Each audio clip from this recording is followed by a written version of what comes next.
கட்டையா கட்டையா இங்க பாருப்பா, பக்கத்துல ஒரு குட்டையில நானும் என் பேத்தியும் சேர்ந்து 5 மீன் பிடிச்சோம்பா.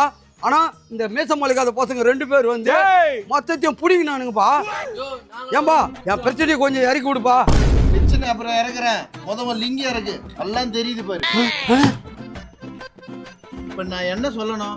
கட்டையா 5 மீனை எங்களுக்குன்னு சொல்லணும். எங்க 5 மீன் அவங்களுக்குன்னு சொல்லிட்டு அப்ப பஞ்சாயத்து பேச நமக்கு எல்லாத்தையும் 3ஆ போடும். முன்னாடி நான் இன்னும் ஒன்றும் இல்லை, பஞ்சாயத்து பேச வந்தா அல்லது நாமளை வாரிக்குது, இன்னவோ பேசிதான் விட முடியும். நீ என்னப்பா சொல்ல வர? தலைவரே, இந்த மீனை குஞ்சிலேருந்து பார்த்துங்கிறேன் நான். அப்போத்துலேருந்து இப்போ வரையும் பார்த்து தான் பிடிச்சேன். ஆனால் இவனுங்க இப்போ வந்துட்டு என் மீனுன்றானுங்க. நாங்க புச்சைய ஒரு மீன்.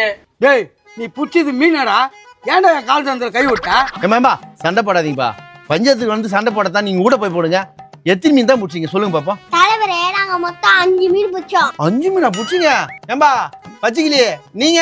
தலைவரே, முதல்ல ஒரு மீன் புச்சோம் கேளுங்க வேணா எங்க அண்ணன் கிட்ட. 2வது மீன் புச்சு, ஆனா அவன் மீன் இல்லைன்றான். ஆமா, நான் கூட பார்த்தேன், நல்ல பெரிய மீனா இருந்துச்சு. என்னடா ஏமாத்த பாக்குறீங்களா? நீங்க கணக்கு 7 மீன் சொல்றீங்க, குழந்தை கரெக்டா 5 மீன் சொல்லுது. கையில 5 மீன் தானே வச்சுக்கிறீங்க, என்ன ஏமாத்த பாக்குறீங்களா? இந்த கட்டைங்கிட்டே கட்டையை போட்டு பாக்குறீங்க. தலைவரே, எங்க பக்கம் நீ தீர்ப்பு போடல, நீ கட்டியதான் எடுத்து போடுவேன், நான் உன் மேல மம்டி எடுத்து போடுவேன். ஏம்பா எதுக்குப்பா சண்டை போறீங்க? சின்ன குழந்தை வேற ஏவி விடுறீங்க அடிக்கிறதுக்கு. இருப்பா 5 மீன் தானே இருக்குது, நீங்க 4 பேர் இருக்கிறீங்க, சரி பாதியா பங்குடுவோம். எப்பவுமே நம்ம பஞ்சாயத்து ரூல்ஸ் தெரியல. ஒரு மீன் எல்லசாமிக்கு புரியுதா, 2வது மீன் குலதெய்வத்துக்கு, 3வது பஞ்சாயத்தில் இருக்கிற பிள்ளையாருக்கு 1, 4வது மீன் புரியுதா வேம்பாத்தா சாமிக்குப்பா, 5வது மீனுக்கு இதில்ல அது வந்து பஞ்சாயத்துக்கு. இந்தாம்மா ஓட்டு ஏற்று போய் குழம்புக்கு போ.